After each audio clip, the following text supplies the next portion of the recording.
Welcome back. 2 weeks ago, Paul Mashatile was in Cape Town, and he said he was in the city campaigning to win against the incumbent, the Democratic Alliance. Paul Mashatile, NEC member and Treasurer General of the ANC, joins me now.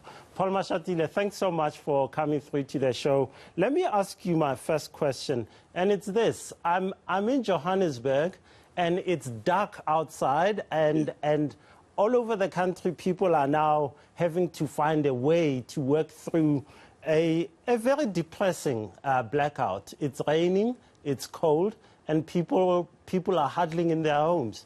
Why should I vote for an ANC that has given me this that I'm seeing now?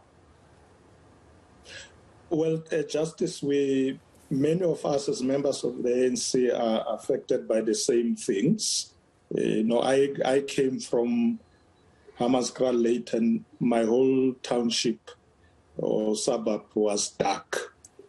I heard the CEO and COO of Eskom explaining that something tripped at Medupi and so on and so on. Those are some of the things that we said in our manifesto we really need to fix. Water, electricity, those are things that affect people on a daily life. So we are promising people that we are putting in councillors that we trust, that are capable, that must make sure that this institution work well for us. But you remember, Justice, some of them are national institutions. So some of the councillors or councils don't really have the authority and the capacity to supply electricity and so on. So they rely on national government and provincial governments. And that's why these three spheres must work together. We need to fix these things. I don't mean to be cynical, but you're telling me that the ANC will fix these things, the manifesto says all this, when since the mid-2000s, it was very clear that Eskom was on the verge of collapse, and then it went on to be looted in the era between 2009 and 2018.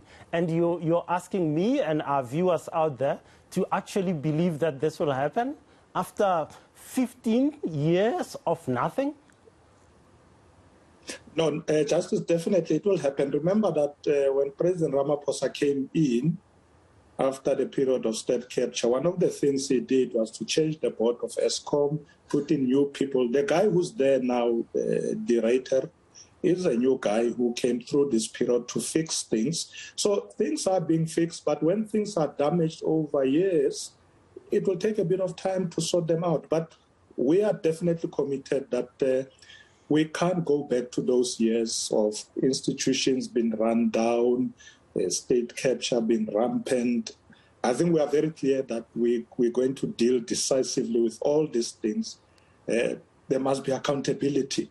But you didn't have anyone account when the Eskom boards, successive Eskom boards, which stood up to state capture, were gotten rid of.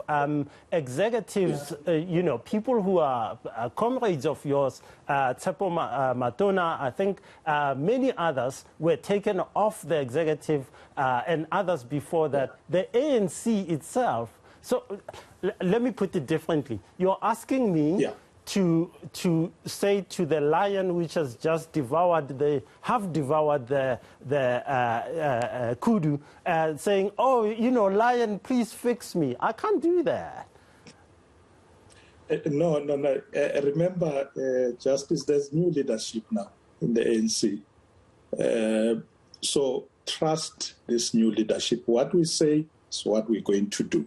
Yes, but Cyril Ramaphosa was the deputy president of the ANC from December 2012 when he ran on the same ticket with Jacob Zuma. You yourself was a member of the National Executive Committee of the ANC in that period. So you're telling me you're new, but you're not new. You were party to these decisions and to that leadership. Yes, but sometimes, Justice, there's a commander-in-chief.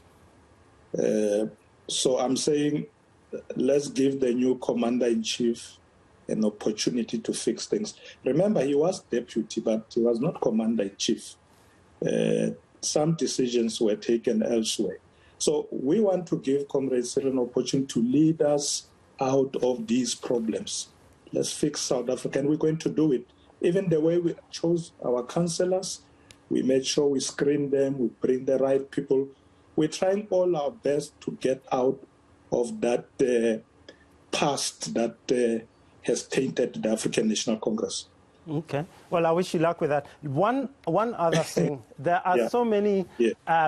I'd like to know who the ANC is putting forward as the mayor, as its potential mayor of Gqeberha or all these other municipalities. But you haven't done that. So you're asking the ANC to vote for who exactly?